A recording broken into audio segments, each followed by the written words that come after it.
New York की वो रात आज भी जब याद आती है तो मेरी रूह कांप जाती है।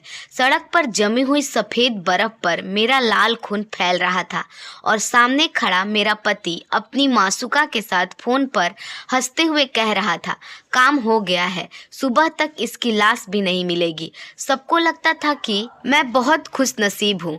पठानकोट की एक साधारण सी लड़की जिसकी शादी न्यूयॉर्क के एक अमीर लड़के से हुई है। घर वालों ने विदा किया था तो आंखों में खुशी के आंसू थे, पर मुझे क्या पता था कि न्यूयॉर्क की वो बड़ी बड़ी इमारतें मेरे अरमानों का कब्रिस्तान बन जाएगी। वहां पहुंचते ही मेरा पासपोर्ट छीन लिया गया, मेरा फ़ोन तोड़ दिया गया और मुझे एक आलीशान कमरे में कैद कर दिया गया। लेकिन उस हैवानियत के पीछे की वजह सिर्फ गुस्सा नहीं था, वजह थी एक ऐसा काला राज जो मुझे उस रात पता चला, जिसने मेरे पैरों तले जमीन खिसका दी। आखिर क्या था वो राज? आखिर उत्कर्ष मुझे जान से मार देना क्यों चाहता था? और उस बर्फीली रात में जब मौत मेरे सामने खड़ी थी तो ऐसा क्या हुआ जिसने मेरी तकदीर ही बदल दी? आज मैं आपको अपनी ज़िंदगी की उस काले पन्ने के बारे में बताने जा रही हूँ जिसे मैंने अब तक दुनिया से छिपा कर रखा था। ये दास्तां है प्यार के नाम पर मिले उस धोखे की जो किसी भी औरत की रूह को छलनी कर दे। यकीन मानिए, इस कहानी का सच जानने के बाद आपका प्यार और रिश्ते पर से भरोसा उठ जाएगा। हाथों की मेहंदी अभी फीकी ही नहीं पड़ी थी कि 7 समंदर पार न्यूयॉर्क की उन बंद दीवारों में मेरी चीखें दफन होने लगी। जिस पति को मैं अपना देवता मानकर आई थी, वो हर रात शराब के नशे में धुत होकर मेरे जिस्म को अपने पैरों तले कुचलता था। पर उस हैवानियत की वजह सिर्फ शराब नहीं थी, उसकी रूह और उसका प्यार तो किसी और के पास गिरवी पड़ा था।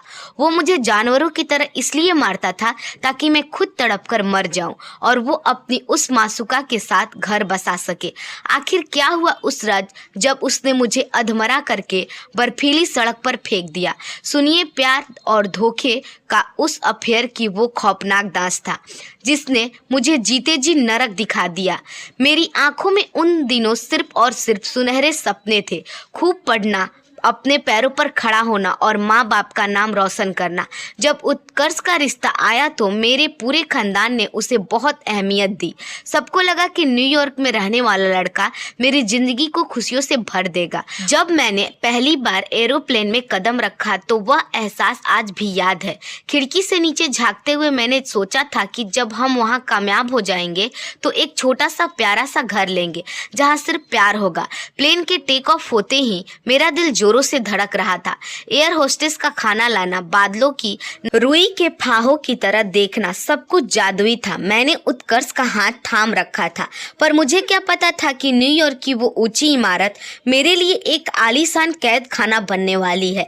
17 घंटे के लंबे सफर के बाद हम न्यूयॉर्क पहुंचे। एक आलीशान होटल में रुके, पर उत्कर्ष का व्यवहार बदल चुका था। वो खींचा खींचा सा रहने लगा। अगली सुबह जब मेरी आंख खुली तो कमरा खाली था। उसका मैसेज आया, ऑफिस ज्वाइन कर लिया है, तुम बाहर से खाना मंगा लेना। मुझे लगा शायद काम का प्रेशर है, लेकिन यह सिलसिला रोज का बन गया। वह सुबह मेरे उठने से पहले निकल जाता और रात को मेरे सोने के बाद आता। शुरू में मुझे लगा कि वह मेरी फिक्र करता है इसलिए मैसेज छोड़ता है, लेकिन धीरे धीरे उस फिक्र की जगह पाबंदियां ने ले ली। उसने साफ कह दिया, बिना पूछे बाहर मत जाना, किसी से बात मत करना। न्यूयॉर्क की वो रोशन गलियां मेरे लिए अब सिर्फ खिड़की के दिखने वाला एक नज़ारा बनकर रह गई थी। एक दिन उसने मेरा फोन छीन लिया, मेरा पासवर्ड मांगा और कहा, तुम्हें दुनिया से क्या मतलब है? मैं हूं ना। उस पल मुझे एक अजीब से डर का एहसास हुआ। उसने मेरा पासपोर्ट अपनी तिजोरी में बंद कर दिया। मेरी आज़ादी पूरी तरह छिन चुकी थी। अब वह छोटी छोटी बातों पर मुझ पर हाथ उठाने लगा था, कभी धक्का देना, कभी थप्पड़ मारना। मैं रात रात भर घुट घुट कर रोती, अपनी पुरानी जिंदगी को याद करती, जब मैं आज़ाद थी, जब मेरे फैसले मेरे हाथ में थे। उत्कर्ष ने मुझे धमकाया कि अगर मैंने घर वालों को कुछ भी बताया तो वह मेरे भाई बहनों को नुकसान पहुंचाएगा। अपने परिवार की सलामती के लिए मैं पत्थर बनकर सब सहती रही, पर मेरे अंदर एक चिंगारी अभी भी बाकी थी, जिंदा रहने की और लड़ने की। एक दिन जुल्म की हद हो गई। उत्कर्ष मुझे तलाक के कागज थमाए और बिना किसी सामान के घर से बाहर निकाल दिया। मेरे पास न पैसे थे, न फोन, न पासपोर्ट। मैं न्यूयॉर्क की अनजान सड़कों पर भटकने लगी। कड़कड़ाती ठंड में मेरे दांत किटकिटा रहे थे। कई दिनों मैंने कचरे के ढेर में खाना तलाशा। लोग मुझे देखकर रास्ता बदल लेते थे। मुझे लगा अब सब खत्म हो गया है। तभी एक बूढ़ी औरत, जो शायद ऊपर वाले का भेजा हुआ फरिश्ता थी, मेरे पास आई। उसने मुझे गर्म खाना दिया और एक शेल्टर होम का रास्ता दिखाया। उस शेल्टर में मुझे सिर्फ छत नहीं मिली, बल्कि अपनी जैसी और औरतों का साथ मिला। वहाँ की लाइब्रेरी में मैंने किताबें पढ़ना शुरू किया, अपनी अंग्रेजी सुधारी और खुद से वादा किया, मोनिसा तुम हारोगी नहीं, तुम फिर से खड़ी होगी। मैंने एक कंपनी की कैंटीन में बर्तन धोने और खाना बनाने की नौकरी की। लोग मेरे खाने के स्वाद के दीवाने हो गए। वही मेरी मुलाकात कंपनी के CEO निखिल से हुई। निखिल बहुत नेक इंसान थे। जब उन्हें मेरी सच्चाई पता चली तो उन्होंने न सिर्फ मुझे ऊपर की पोस्ट पर नौकरी दी, बल्कि उत्कर्ष से मेरा पासपोर्ट भी वापस दिलवाया। निखिल ने मुझे एक नई पहचान दी। धीरे धीरे निखिल और मेरा रिश्ता दोस्ती से आगे बढ़ा। जब उन्होंने शादी का प्रस्ताव रखा तो मुझे यकीन नहीं हुआ। हमारी शादी हुई और मुझे वो घर मिला जिसका सपना मैंने प्लेन में देखा था। हालांकि मुझे पता चला कि निखिल कभी पिता नहीं बन सकते, लेकिन हमने लवण्या नाम की बच्ची को गोद लिया और अपनी परिवार पूरा किया। आज मैं किरण नाम की संस्था चलाती हूँ। मैंने अपने शहर पठानकोट में भी इसकी शाखा खोली है।